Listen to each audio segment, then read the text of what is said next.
नमस्कार विद्यार्थी मित्रांनो, तुमचं सर्वांचं स्वागत आहे आपल्या अजनी करिअर अकॅडमी या युट्यूब चॅनलला.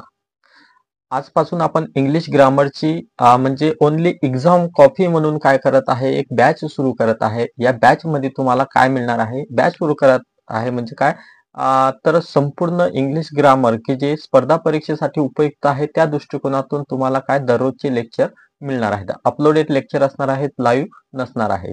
पुढे चालून आपण लाईव्ह सुद्धा घेण्याचा प्रयत्न करू. तर बघा, याच्यामध्ये काय आहे, तर सर्व परीक्षेसाठी तुम्हाला हे काय असणार आहे, उपयुक्त असणार आहे. मग सर्व परीक्षेसाठी उपयुक्त असणार म्हणजे कोणत्या कोणत्या परीक्षा, तर महाराष्ट्रामध्ये सरळ सेवेच्या ज्या काही परीक्षा TCS किंवा IBPS घेते त्या सर्व परीक्षा, सोबत स्टाफ सिलेक्शनच्या परीक्षा, किंवा जर तुम्ही बँकिंग क्षेत्राची जर तयारी करत असाल तर बँकिंग मध्ये तुम्हाला अतिशय उपयुक्त असणारं इंग्लिश प्रोव्हाइड केलं जाणार आहे या बॅच मधून. संपूर्ण आपण फक्त कॉम्पिटिटिव्ह एक्झामच्या दृष्टिकोनातूनच इंग्लिशची सुरुवात करत आहे. तर यामध्ये तुम्हाला एकही गोष्टीची शंका येणार नाही. आपण एकदम काय करणार आहे, एक्झामची कॉपी घेणार आहे. एक्झामची कॉपी जशी असते म्हणजे एक्झाम मध्ये जशा प्रकारे प्रश्न विचारले जातात तशाच प्रकारे पहिले तुम्हाला कन्सेप्ट क्लिअर करून दिला जाणार आहे, आणि कन्सेप्ट क्लिअर केल्यानंतर काय लगेच तुम्हाला त्या पद्धतीचं काय प्रश्न आणि उत्तर सुद्धा प्रॅक्टिस करून घेणार येणार आहे. तर चला, हे नवीन बॅच आहे. सर्वांनाच पुन्हा एकदा तुमचं स्वागत. आता आपण सुरू करूया. पहिल्याच वेळेस आपण काय करू, पहिला टॉपिक आपण घेतलेला आहे तो म्हणजे आर्टिकलचा. ते सविस्तर मी तुम्हाला समोर सांगणारच आहे कोणते कोणते टॉपिक आहेत. तर बघा, आता इथं तुम्हाला काय दिसत आहे, आपण वेळ न घालवता डायरेक्ट मुद्द्याला सुरुवात करूया. बघा, इथं तुम्हाला 3 सेंटेन्स दिसत आहे. पहिलं सेंटेन्स काय आहे, there is a book on my table. दुसरं काय, आय बाउट वॉच. त्यानंतर तिसरं सेंटेन्स काय, पेन इज गुड. आता हे तिन्हीचे तिन्ही जर सेंटेन्स तुम्ही बघितले तर तिन्हीचे तिन्ही सेंटेन्स कसे वाटतात दिसायला, की हे तिन्हीचे तिन्ही सेंटेन्स सुद्धा काय आहेत, एकदम बरोबर आहेत. म्हणजे सामान्य नजरेनं जर बघितलं तुम्हाला तर हे बरोबर दिसते. परंतु जर तुम्ही काय असाल, जर तुम्हाला ग्रामरची जाणीव असेल तर तुम्हाला समजेल की याच्यामध्ये कुठेतरी चुका आहेत, आणि आपल्याला IBPS किंवा TCS असेच प्रश्न विचारतो की आपल्याला समजत नाही नेमका काय प्रॉब्लेम आहे. तर बघा, आता इथं काय दिसत आहे तुम्हाला, पहिलं सेंटेन्स दिसत आहे ते म्हणजे त्याच्यामध्ये बुक दिलेला आहे, नंतर काय दिलेलं आहे, वॉच दिलेला आहे, नंतर काय आहे, पेन आहे. आता हे तिन्ही शब्द जर तुम्ही ऑब्झर्व केले तर हे काय आहेत, तिन्ही शब्द नाऊन आहेत, आणि विशेष म्हणजे काय, एकवचनी आहेत, म्हणजे सिंग्युलर नाऊन आहेत. मग सिंग्युलर नाऊन जर असतील तर त्यावेळेस हे काय एकटे येऊ शकत नाही. का एकटे येऊ शकत नाही, कारण ग्रामरचा नियम आहे की जर एकवचनी नाम येत असेल, म्हणजे एकवचनी नाऊन जर येत असेल तर ते सिंगल येणार नाही, तर त्यासोबत काय येणार आहे, आर्टिकल येणार आहे. मग आर्टिकल कोणतं येणार आहे, ए येणार आहे, किंवा एन हे आर्टिकल येणार आहे. हे अतिशय महत्वाचं आहे. मग हे वाक्य नेमके काय, तर आता माहित असायला पाहिजे, there is a book on my table. आता बुक काय एकवचनी आहे, मग एकवचनीसाठी काय वापरतात, तर ए किंवा एन वापरतात. आता एन कधी वापरायचा, ए कधी वापरायचा हे तुम्हाला माहितच आहे, कारण तुम्ही स्पर्धा परीक्षेची तयारी करता. स्पर्धा परीक्षेच्या तयारी करणाऱ्या विद्यार्थ्यांना ए किंवा एन कुठे वापरतात हे माहितच असायला पाहिजे. तरीही समोर आपण क्लिअर करून देऊ, ए केव्हा वापरायचा आणि एन केव्हा वापरायचा. तर सुरुवातीला फक्त इथं कन्सिडर करायचं आहे तुम्हाला की बुक आहे काय आहे, एकवचनी आहे. आता बुकचं बुक्स सुद्धा होऊ शकते, मग बुक्स होऊ शकते म्हणजे एक वचनी अनेक वचनी होऊ शकते, वाचचं वाचेस सुद्धा होऊ शकते, पेनचं पेन सुद्धा होऊ शकते. म्हणजे काय, ज्या ज्या नामाचं अनेक वचन होते त्या त्या नामाच्या सुरुवातीला म्हणजे एकवचनी नामाच्या सुरुवातीला ए किंवा एन लावायचा. मग आता हे बरोबर कसं असणार आहे तिन्ही वाक्य, तर बघा इथं आता, there is a book on my table, हे अशा पद्धतीनं बरोबरचं वाक्य असणार आहे. त्यानंतर आय बॉट अ वॉच. त्यानंतर काय, अ पेन इज गुड.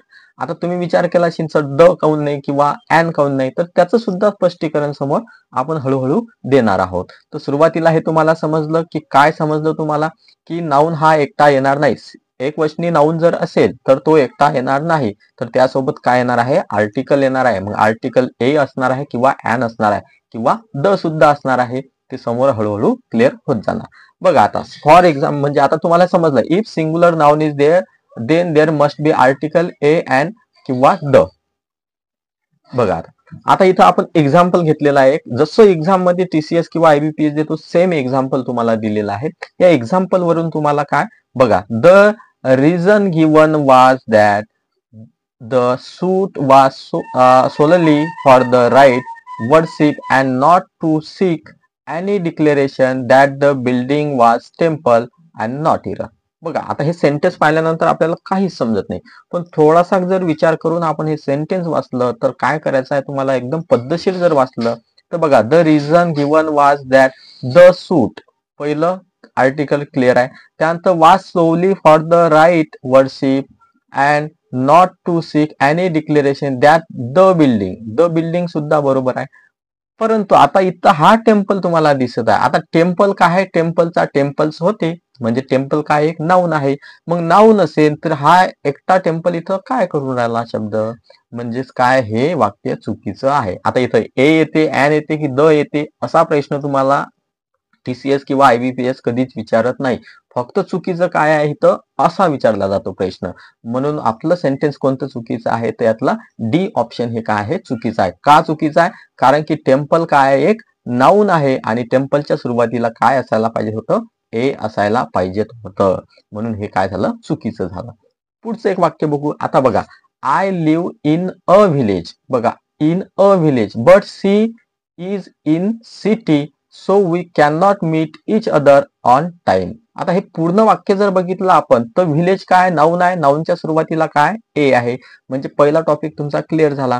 त्यानंतर काय, सी इज सिटी दिलेला आहे, सिटी काय, सिटी सुद्धा नाऊन आहे, मग सिटीचा सिटी सुद्धा होते, म्हणून हे काय आहे, बी चुकीचं आहे. आणि अजून जर याच्यात विचार केला तर याच्यात आणखी एक मिस्टेक आहे, ते म्हणजे आर्टिकलच्या संदर्भात. ते कोणती आहे ते तुम्ही कमेंट बॉक्स मध्ये टाका, म्हणजे तुमचा कन्सेप्ट सुद्धा क्लिअर होईल. बघा आता पुढे जाऊन आपण पुढे बघू. तर बघा आता तुम्हाला एकदम कन्सेप्ट क्लिअर करून देतो मी, नेमका ए कधी वापरायचा, ॲन कधी वापरायचा आणि द कधी वापरायचा. बघा हा एक स्पीकर आहे, म्हणजे काय, एक बोलणारा व्यक्ती आहे समजा, आणि हा एक लिसनर आहे, म्हणजे काय, ऐकणारा व्यक्ती आहे. मग बोलणारा व्यक्ती आणि ऐकणारा हे दोन व्यक्ती आहेत. आता या व्यक्तीला काय पाहिजे, पुस्तक पाहिजे. मग हा व्यक्ती काय म्हणते, गिव्ह मी बुक, काय म्हणते, गिव्ह मी बुक. आता गिव्ह मी बुक आपण सुरुवातीलाच म्हटलं, बुक हा एकटा येऊ शकत नाही, अ बुक म्हणावं लागेल. काय म्हणावं लागेल त्याला, गिव्ह मी अ बुक म्हणावं लागेल. काय म्हणावं लागेल, गिव्ह मी अ बुक. आता गिव्ह मी अ बुक म्हटल्यानंतर हा लिसनर काय करणार आहे, ऐकणार आहे. लिसनरला काय समजणार आहे की या स्पीकरला काय पाहिजे, बुक पाहिजे. पण या स्पीकरनं एक्झॅक्ट सांगितलं का त्याला कोणतं बुक पाहिजे, रेड पाहिजे, येलो पाहिजे की ब्ल्यू पाहिजे, नाही. त्याने काय सांगितलं, फक्त त्याला बुक पाहिजे. मग हा काय करणार, तीन पैकी कोणतंही बुक या स्पीकरला देऊन देणार आहे. म्हणजेच काय, गिव्ह मी बुक हे तर रॉंग आहे, परंतु इथं मग गिव्ह मी अ बुक मध्ये काय, याला तीन पैकी एक कोणतं तरी पुस्तक देणार आहे. परंतु जर काय, जर या स्पीकरला यातलं रेडच बुक पाहिजे असेल तर त्यावेळेस हा स्पीकर काय म्हणणार आहे, स्पेसिफिक पाहिजे त्याला, म्हणजे काय, एकच पुस्तक पाहिजे, या एवढ्यापैकी एकच पुस्तक पाहिजे. म्हणून हा काय म्हणणार आहे, give me the red book. काय म्हणणार आहे, द रेड बुक. आता द का लावला, द याच्यासाठी लावला त्यांनी की त्याला ते स्पेसिफिक तेच बुक पाहिजे, म्हणजे वन अँड ओनली त्यातलं, एवढ्यापैकी काय स्पेसिफिक. मग स्पेसिफिक म्हणजे काय, निश्चित झालं ते, म्हणजे काय झालं, निश्चित झालं. अनिश्चित साठी यातलं कोणतंही एक म्हणजे काय, अनिश्चित म्हणजे इनडेफिनेट झालं. काय, इनडेफिनेट साठी तो काय वापरणार आहे, ए किंवा ॲन वापरणार आहे, आणि डेफिनेट साठी तो काय वापरणार आहे, द वापरणार. म्हणजे त्याला एकच पुस्तक पाहिजे यातलं कोणतं तरी, तर अ बुक म्हणणार आहे. आणि त्याला जर ब्ल्यूच पाहिजे असेल किंवा रेडच पाहिजे असेल किंवा येलोच पाहिजे असेल तर काय म्हणणार आहे, द रेड बुक किंवा द येलो बुक किंवा द व्हाईट बुक, जे काही असतील बुक अवेलेबल तिथं ते म्हणणार आहे. म्हणजे याच्यावरून काय समजते आपल्याला की गोष्ट क्लिअर आहे. डेफिनेट साठी जर मागायचं असेल तर द वापरायचा, आणि इनडेफिनेट साठी जर मागायचं असेल तुम्हाला, म्हणजे अनिश्चित असेल तुम्हाला कोणतं बुक हवं, काय हवं, तर त्यावेळेस काय, अ किंवा ॲन वापरायचा. बघा आता जसं की पेनाच्या संदर्भात पुन्हा एकदा तुमचा कन्सेप्ट क्लिअर होऊन जाईल. बघा स्पीकरला काय पाहिजे, पेन पाहिजे. मग स्पीकर काय म्हणणार आहे, गिव्ह मी अ पेन म्हणणार. मग गिव्ह मी अ पेन म्हणणार आहे, लिसनर काय करणार, तीन पैकी एक कोणता तरी पेन देऊन टाकेल. पण या लिसनरला जर काय, सॉरी, या स्पीकरला जर यातला रेडच पेन पाहिजे किंवा ब्ल्यूच पाहिजे किंवा व्हाईटच पाहिजे, तर त्यावेळेस काय करणार आहे, तो तिथं द लावणार आहे. जसं गिव्ह मी अ पेन, वाक्य एकदम बरोबर आहे. पण इथं काय, give me the red pen म्हणजे काय, स्पेसिफिक आहे. द रेड पेन काऊन आहे समजलं तुम्हाला, कारण की त्याला तो एक्झॅक्ट तोच पेन पाहिजे, म्हणजे निश्चित पेन पाहिजे. म्हणून द, अनिश्चित जर लागत असेल तर अ किंवा ॲन वापरता. आणि गिव्ह मी पेन हे काय आहे, एक्झॅक्टली चुकीचं वाक्य आहे. तर बघा कन्सेप्ट तुमचा क्लिअर झाला असेल. द केव्हा वापरत आहे आपण, ॲन केव्हा वापरत आहे, आणि आपण ए केव्हा वापरत आहे, या गोष्टी तुमच्या क्लिअर झाल्या असतील असं मी ग्राह्य धरतो. जर क्लिअर झाले असतील तर तसं कमेंट बॉक्समध्ये सुद्धा तुम्ही काय करा, मेन्शन करा की सर क्लिअर झालं. तर बघा पुन्हा एकदा आपण बघू की आता प्रश्न हा पडतो. आता हे एकदम बेसिक आहे. याच्या अगोदरचं जे सांगितलं ते एक्झामच्या दृष्टिकोनातून अतिशय महत्वाचं आहे, परंतु काही काही विद्यार्थ्यांना बेसिक गोष्टी सुद्धा माहित नाही, तर त्यांनी एक वेळ इथं 10 मिनिट किंवा 2-4 मिनिट मध्ये कव्हर करून घ्या. बघा इनडेफिनाइट म्हणजे काय, आता आपण सांगितलं इनडेफिनाइट म्हणजे अनिश्चित. अनिश्चितसाठी काय ए किंवा ॲन वापरतात. मग ए केव्हा वापरतात, जर तुमचा जो नाऊन आहे म्हणजे जो नाम आहे त्याची जर सुरुवात कन्सोनंट न म्हणजे काय व्यंजनानं होत असेल तर त्यासाठी काय वापरायचा, ए वापरायचा. आणि जर ओवेल्स न होत असेल, मग ओवेल्स कोणते, ए ई आय ओ यू यांनी जर होत असेल तर त्यासाठी काय वापरायचा, ॲन वापरायचा. पण हे शब्द असून फायदा नाही, तर त्यांचा उच्चार सुद्धा ओवेलचा असायला हवा. म्हणजे काय प्रोनाऊन्सिएशन जे होत आहे ते काय असायला पाहिजे, तुमचं ओवेलचं असायला पाहिजे. जसं की युनिव्हर्सिटी वगैरे ते 2-3 शब्द तुम्हाला माहित असतील. हे एकदम बेसिक गोष्टी आहेत. या बेसिक गोष्टी 4थी-5वीतल्या, आजकाल तर 3री-4थीतल्या विद्यार्थ्यांना शिकवल्या जातात. म्हणजे हे काय, ए कधी वापरायचा सरळ सरळ कन्सोनंट असताना, आणि ॲन कधी वापरायचा तर ओवेल्स असताना, आणि द कधी वापरायचा तर एखादी गोष्ट निश्चित असेल. जसं तुम्हाला रेडच पेन लागत असेल द रेड पेन म्हणायचं, ब्ल्यू पेन लागत असेल द ब्ल्यू पेन म्हणायचं, व्हाईट पेन लागत असेल द व्हाईट पेन म्हणायचं. म्हणजे एक निश्चित गोष्ट जर तुम्हाला लागत असेल तर त्यावेळेस काय वापरायचं, द वापरायचा. म्हणून द काय आहे, डेफिनेट आर्टिकल आहे, आणि ए आणि ॲन काय आहे, इनडेफिनेट आर्टिकल आहे. आता समजलं असेल तुम्हाला डेफिनेट आर्टिकल आणि इनडेफिनेट आर्टिकल यांच्यामध्ये काय फरक असते. तर बघा आता पुढे जाऊ आपण. पुढे काय करू आपण, एक एक्झाम्पल घेऊ. तर बघा एक्झाम्पल मधून तुमचं कव्हर होणार. जसं एक्झाम मध्ये तुम्हाला आहे ते सेम आता इथे एक एक्झाम्पल आपण बघणार आहे. तर बघा the committee has fine player, रिकामी जागा दिलेली आहे, प्लेयर ऑफ टीम. बघा आता इथं काय ए अँड द तीन पैकी एक आपल्याला काय करावं लागते, फिल करावं लागते. तर आता सिंपल आहे, प्लेयर आता दिलेलं आहे. आता प्लेयर काय आहे तर नाऊन आहे. मग प्लेयरचं प्लेयर्स होते काय, ऑब्व्हियसली प्लेयरचं प्लेयर्स होते. म्हणजे नाऊन हे काय आहे, प्लेयर एक वचनी नाऊन आहे. मग एक वचनी नाऊन आहे तर याच्या पूर्वी काय लागणार आहे, आता आर्टिकल लागणार आहे, ए किंवा ॲन लागणार आहे, किंवा द सुद्धा लागू शकते. आपल्याला थोडी डेफिनेटली माहित आहे काय लागणार आहे, पण आपल्याला कसं माहित पडणार आहे की इथं काय लागणार आहे. तर बघा प्लेयर आहे म्हणून काय इथं ए अँड द आर्टिकल येते, हे डेफिनेटली झालं. म्हणजे आता तुम्हाला ऑप्शन मध्ये जे आर्टिकल असतील त्याच्यापैकी चूज करावं लागते. मग आता नेमकं ए की ॲन वापरायचा. पहिली गोष्ट तर पी आहे म्हणजे काय, कन्सोनंट आहे. मग कन्सोनंट आहे म्हणून काय लागणार आहे, ए लागणार आहे. म्हणजे ॲन काय झाला आपला, कॅन्सल झाला. ॲन काय झाला आपला, कॅन्सल झाला. मग ॲन कॅन्सल झाल्यानंतर आता काय उरलं, ए किंवा द उरला. मग आता ए किंवा द दोन पैकी कोणता इथं येणार आहे. तर बघा आता प्लेयर ऑफ टीम, आता हे टीम आहे. मग या टीमीमध्ये काय एकच प्लेयर असणार आहे काय, तर खूप सारे प्लेयर असणार आहे. मग ज्यावेळेस खूप सारे प्लेयर असतात त्या खूप साऱ्या प्लेयर पैकी एक कोणता तरी प्लेयर, रँडमली कोणताही प्लेयर, एक्झॅक्टली म्हटलं का आपण कोणताही प्लेयर, मग तो राम असो श्याम असो कोणी असो, त्याचं नाव नाही, फक्त प्लेयर म्हटलं तर त्यावेळेस काय वापरायचं इथं, ए वापरायचा. म्हणजे काय आपल्याला माहित नाही निश्चित कोणता प्लेयर, तर त्या टीम मधला एक कोणता तरी प्लेयर म्हणजे काय वापरायचा, ए वापरायचा. त्यानंतर पुढे जर आपण गेलो तर बघा आता इथं तुम्हाला एक्सप्लेन करून सांगतो. The committee has fine a player of team, म्हणजे टीमीतल्या कोणत्या तरी एका प्लेयरला काय केला, फाईन पडला. त्यानंतर दुसरं वाक्य बघा, इथं दुसऱ्या वाक्यावरून तुमचा कन्सेप्ट आता इथं क्लिअर होईल. The committee has find the किंवा ॲन किंवा अ तीन पैकी एक वापरावं लागते इथं, कॅप्टन ऑफ टीम. आता मला एक्झॅक्ट सांगा, इथं निश्चित होतं काय, प्लेयर कोणता आहे. समजा क्रिकेटची टीम अशी 11 प्लेयर असतात, तर 11 प्लेयर पैकी कोणताही एक प्लेयर असू शकते.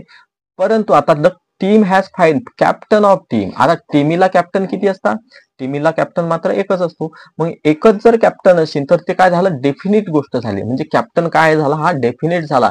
एक टीम आहे, एका टीमीला किती कॅप्टन आहेत, एकच कॅप्टन आहेत. म्हणून काय येणार आहे इथं, द येणार आहे. काय येणार आहे, द येणार आहे. खालचं वाक्य बघा आता, the committee has fine captain of teams. आता कॅप्टन आहे म्हणजे इथं द येणार आहे असं तुम्हाला वाटत असेल, पण पुढे त्याच्या काय लिहिलेलं आहे ते सुद्धा महत्वाचं आहे. कॅप्टन ऑफ टीम्स म्हणजे वेगवेगळ्या टीम्स आहेत आणि त्या वेगवेगळ्या टीमचे काय वेगवेगळे कॅप्टन्स असणार आहे. मग वेगवेगळ्या टीमचे वेगवेगळे कॅप्टन असणार आहे म्हणजे काय झाले, कॅप्टनची संख्या लय वाढली. मग लय कॅप्टन पैकी एक कोणता तरी कॅप्टन, मग एक कोणता तरी कॅप्टन म्हणजे काय, अ कॅप्टन. काय, अ कॅप्टन. समजला कन्सेप्ट क्लिअर. पुन्हा एकदा पहा, व्हिज्युअली सांगतो तुम्हाला. खूप सारे गोष्टी असतात, वस्तू असतात, काही असेल, फक्त हे नाऊन असतात. याच्यापैकी एक कोणता तरी, तर त्यावेळेस काय ए किंवा ॲन वापरतात. ए कधी कन्सोनंटच्या वेळी आणि ॲन कधी ओवेलच्या वेळेस. त्याचं उच्चाराच्या बाबतीत म्हणजे काय भरपूर साऱ्या गोष्टी येतील त्यातून एक कोणता तरी म्हणजे काय ए. म्हणजे तुमच्याकडे भरपूर सारे ऑप्शन आहेत, प्लेयर्स आहेत भरपूर त्यातला एक कोणता तरी प्लेयर, कॅप्टन्स आहेत भरपूर त्यातला एक कोणता तरी कॅप्टन, किंवा मुलं आहेत भरपूर त्यातला एक कोणता तरी मुलगा. त्यावेळेस किंवा ए किंवा ॲन वापरावा लागेल आपल्याला. पण जर तुमच्याकडे ऑप्शनच नसेल म्हणजे काय डेफिनेट आहे, म्हणजे ह्या सर्व गोष्टी आहेत त्यातला एक रेडच बॉल. म्हणजेच काय, एक टीम आहे, या टीम पैकी कॅप्टन किती असणार आहे, एकच असणार आहे. म्हणजे चॉईस आहे का तुमच्याकडे, नाही. म्हणजे ए आणि एन साठी काय असते, चॉईस असते, आणि द साठी काय चॉईस नसते. डेफिनेटली वन आणि वन म्हणजे वन अँड ओनली म्हणतो ना आपण, तर वन अँड ओनली ज्या वेळेस येत असेल म्हणजे स्पेसिफिक गोष्ट येते त्यावेळेस काय द वापरायचा. म्हणून काय अ प्लेयर ऑफ टीम म्हणजे टीम पैकी एक कोणता तरी प्लेयर. त्यानंतर द कॅप्टन ऑफ टीम म्हणजे त्या एका टीमचा कॅप्टन तो एकच असणार आहे. आणि अ कॅप्टन ऑफ टीम्स म्हणजे काय खूप साऱ्या टीम्स आहेत आणि खूप साऱ्या टीमचे खूप सारे कॅप्टन आहेत त्यातला एक कोणता तरी कॅप्टन. आता कन्सेप्ट क्लिअर झाला असेल, ए कधी वापरायचा, द कधी वापरायचा आणि ॲन कधी वापरायचा.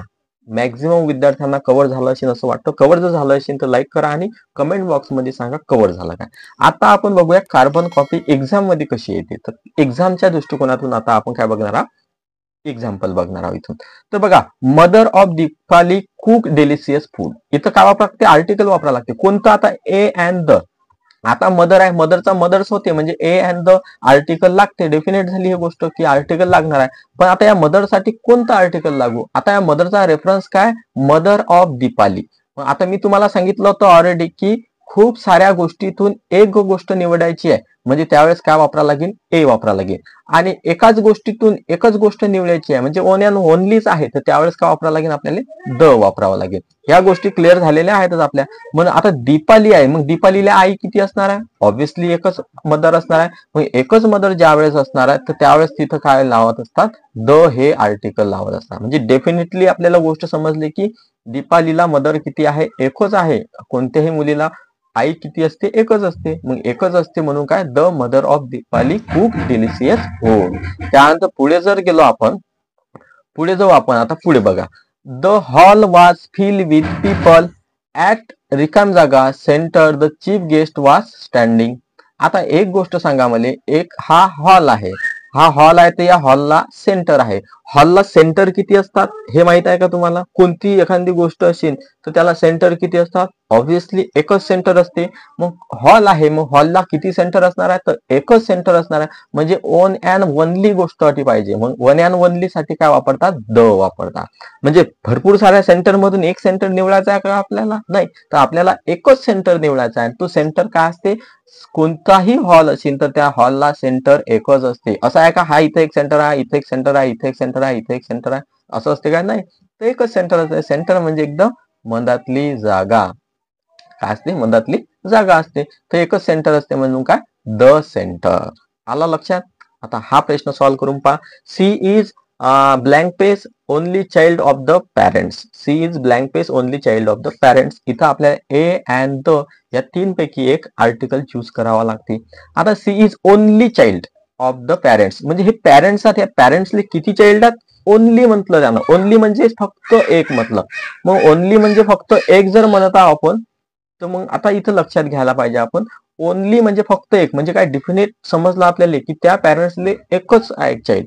ते म्हणजे काय, मग डेफिनेट झालं. मग डेफिनेट झालं म्हणजे काय, द वापरा लागेल. मग she is the only child of the parents. काय, she is the only child of the parents म्हणून इथं काय येणार आहे, द हे आर्टिकल येणार. बघा आता पुढचं दिलेलं आहे, the car ram into the pole and driver was kill. बघा आता इथं आपल्याला काय आर्टिकल प्लेस करायचं आहे, ए अँड द पैकी. तर आता ड्रायव्हर आहे, पहिली गोष्ट तर ड्रायव्हर आहे म्हणून की इथं काय येणार आहे, ए अँड द पैकी येणार आहे. आता अँड तर येणारच नाही, कारण की आपल्याला माहित आहे ओवेल्स असल्याशिवाय ॲन येत नाही. म्हणजे ए किंवा द पैकी चूज करावा लागते. मग द करायचा की ॲन करायचा, ए करायचा, हा प्रश्न आहे. मग तो कसा सॉल्व्ह करायचा, आता पहा, the car ram into the pole and driver was kill. आता हे कार होती, हे काय, या खांब्याला काय झाली, ते धडकली, ती क्रॅश झाली. मग क्रॅश झाल्यामुळे यातला ड्रायव्हर मेला. आता फक्त एक म्हणजे माइंडसेटचा गेम आहे की आता या कार मध्ये ड्रायव्हर किल झाला किंवा ड्रायव्हर मेला. किती, कोणता ड्रायव्हर मेला तुम्हाला काय समजेल, म्हणजे लय मोठ्या ड्रायव्हर मधून एक ड्रायव्हर मेला काय? या कार मध्ये लय मोठे ड्रायव्हर असतील काय की त्या कार मध्ये लय मोठे ड्रायव्हर असतील त्यातला एक मेला? नाही. तर आपल्याला डिफिनेट निश्चित माहित आहे की या कार मध्ये एकच ड्रायव्हर असते, एकच ड्रायव्हर कार चालवत असते आणि तो मेला. म्हणजे काय? डिफिनेट गोष्ट झाली. मग डिफिनेट गोष्ट झाली म्हणजे काय? द ड्रायव्हर वॉज किल. काय? एकच कार होती, मग एक कार आहे तर त्या एक कार मध्ये एकच आहे म्हणजे काय? डेफिनेट गोष्ट आहे, मग एकच निवडायचं आहे म्हणून काय? द ड्रायव्हर वॉज किल येणार आहे. पुढचा प्रश्न बघू. तर बघा सेम प्रश्न आहे, आता थोडं कन्फ्युजन तुमचं दूर होऊन जाईल. तर काय? The car was ram into the another car and driver was kill. बघा आता ड्रायव्हर आहे म्हणजे एक येणार आहे किंवा द येणार आहे, अँड तर येणारच नाही कारण की ते माहित आहे आपल्याला ओवेल्स पाहिजे. ए येणार आहे किंवा द येणार आहे. मग आता इथं काय बघा, the car was ram into the another car. किती कार आहेत? 2 कार आहेत. म्हणजे ऑब्व्हियसली किती ड्रायव्हर झाले? 2 ड्रायव्हर झाले. मग काय? अशी ड्रायव्हरच दिलेला आहे म्हणजे सिंग्युलर नाऊन दिलेला आहे. सिंग्युलर नाऊन दिलेला आहे तर काय? एक येणार आहे ए किंवा येणार आहे द. मग या दोन पैकी एक इथं आपल्याला काय करायचं आहे? प्लेस करायचं आहे. मग 2 कार आहेत तर ड्रायव्हर किती झाले? 2. मग 2 पैकी काय म्हणते? एकच ड्रायव्हर मेला. ड्रायव्हर सिंग्युलर दिलेला आहे म्हणून काय? द येणार की अ येणार? तर ऑब्व्हियसली भरपूर साऱ्या गोष्टींमधून एकच गोष्ट जर दिली काढायची असेल आपल्याला तर त्यावेळेस काय वापरतो आपण? अ वापरतो. एकच कार जर खंब्याला धडकली तर एकच ड्रायव्हर होता म्हणजे डेफिनेट गोष्ट होती म्हणजे काय? द ड्रायव्हर झालता. पण 2 कार आहेत, 2 कारापैकी 2 ड्रायव्हर आहेत, 2 पैकी एक मेला. ड्रायव्हर दिला, ड्रायव्हरच असतं तर वेगळी गोष्ट, पण इथं ड्रायव्हर आहे म्हणून काय? अ ड्रायव्हर वॉज किल. काय? अ ड्रायव्हर वॉज किल. म्हणजे ऑप्शन आहेत आपल्याकडे 2 ड्रायव्हरचे, 2 पैकी एक मेला. तो कोणता मेला आपल्याला माहित नाही. बघा आता पुढे बघू आपण. बघा आता you should speak truth and never tell lie. आता इथं कोणतं येणार आहे आणि इथं कोणतं येणार आहे तुम्ही ट्राय करून बघा. कमेंट्स बॉक्स मध्ये जर होत असेल तर कमेंट्स करा. तर बघा मी ते इथं सांगणारच आहे. आता ट्रूथ आणि लाय हे 2 शब्द तुम्ही जर ऑब्झर्व केले तर बघा आता, आता ट्रूथ किती असतात? डेफिनेट असतात, निश्चित असते. एकच गोष्ट किंवा माझा पाय मुडला होता म्हणून मी शाळेत आलो नाही, हे काय? खरी जर गोष्ट असेल तर, पाय मुडला असेल तर खरी जर गोष्ट असेल किती असते? 1 अँड ओनली असते. काय असते? 1 अँड ओनली असते. काय असते? एकदम एकच असते गोष्ट. खरी गोष्ट सत्य जे असते, सत्य एकच असते. सत्य तुम्ही कोणाजवळही सांगा ते एकच असते. समजा तुम्ही जर चोरी केली तर ते काय? सत्य गोष्ट झाली तुमच्यासाठी. मग तुम्ही बाहेर तुमच्या मित्रासोबत जर खरं बोलले तर काय? हो मी चोरी केली. दुसऱ्यासोबत बोलले तरी काय म्हणता? हो मी चोरी केली. तिसऱ्यासोबतही म्हटलं चोरी केली. म्हणजे काय? डेफिनेट गोष्ट झाली. डेफिनेट ज्यावेळेस गोष्ट असते त्यावेळेस काय वापरतात? द वापरतात. म्हणून काय वापरायचं? ट्रूथच्या पूर्वी कधीही काय वापरायचं? द वापरायचं. The truth. आणि आता लाय जर म्हटलं तर मग लाय काय झालं? आता लाय म्हटलं काय? समजा तुम्ही शाळेत काऊन नाही आले तर हा सांगू शकते की बाबा माझं पोट दुखत होतं. हा सांगू शकते की बाबा माझं पाय मुडला होता. हा सांगू शकते की बाबा मला उशीर झाला होता. हा सांगू शकते की बाबा, म्हणजे असे वेगवेगळे बहाणे बनवू शकते. मग वेगवेगळे जर बहाणे बनवू शकत असेल तर काय? मग लय मोठ्या गोष्टीपैकी हा एक गोष्ट खोटी कोणती तरी सांगेल. काय? लय मोठे त्याच्याजवळ काय असणार आहेत? लायज असणार आहे, म्हणजे झूट असणार आहेत, म्हणजेच काय? खोट्या गोष्टी असणार आहेत. त्या लय मोठ्या खोट्या गोष्टीपैकी एक कोणती तरी गोष्ट इथं सांगणार आहे, म्हणजे अनिश्चित गोष्ट सांगणार आहे, इनडेफिनेट गोष्ट सांगणार आहे. म्हणून इथं काय येणार आहे? अ येणार आहे. काय येणार आहे? अ येणार आहे. आता लक्षात आलं का तुमच्या? आता समजा एक सिंपल गोष्ट सांगतो मी तुम्हाला. सत्य किती असतात? एकच असते, म्हणजे डेफिनेट गोष्ट आहे म्हणून द आला. असत्य काय? भरपूर सारे असत्य आहेत, त्यातलं एक कोणतं तरी घ्यायचं आपल्याला म्हणून अ लाय आला. आता तुमच्या मॅक्झिमम विद्यार्थ्यांच्या लक्षात आलेलं असेल. आता पुढच्या टॉपिक मध्ये, पुढच्या लेक्चर मध्ये सुद्धा आपण भरपूर सारं कव्हर करण्याचा प्रयत्न करू. जर तुम्ही चॅनलला नवीन असाल आणि तुम्हाला लेक्चर जर कंटिन्यू करायचे असेल तर चॅनलला सबस्क्राईब करा आणि व्हिडिओला लाईक करायला विसरू नका. बघा आता शेवटचा एक कन्सेप्ट घेतो मी तुमचा, म्हणजे तुम्हाला जाता जाता कामात पडेल. जाता जाता कामात पडेल ती स्लाइड मिस झालेली आहे, तरी मी तुम्हाला सांगतो. एक वेळ इथंच सांगतो. स्पेस बघू द्या मला. बघा स्पेस स्पेस स्पेस, बघा इथं स्पेस आहे. आता बघा एकदम तुमच्या डोक्यात उतरून टाकतो. बघा हे काय आहे? काहीतरी गोष्टी सेम आहेत, क्वालिटी सेम असायला पाहिजे. या सर्वांपैकी एकच जर तुम्हाला चूज करायचा असेल, काय सर्वांपैकी एक जर चूज करायचा असेल तर त्यावेळेस काय वापरायचा? ए हे आर्टिकल वापरायचं किंवा एन हे आर्टिकल वापरायचं. पण तुमच्याजवळ एकच आहे म्हणजे ऑप्शनच नाही अवेलेबल, तर त्यावेळेस काय वापरायचं? द हे आर्टिकल वापरायचं. समजलं असेल आता? चला मग आता लाईक करा. भेटूया पुढच्या लेक्चरमध्ये. तोपर्यंत नमस्कार.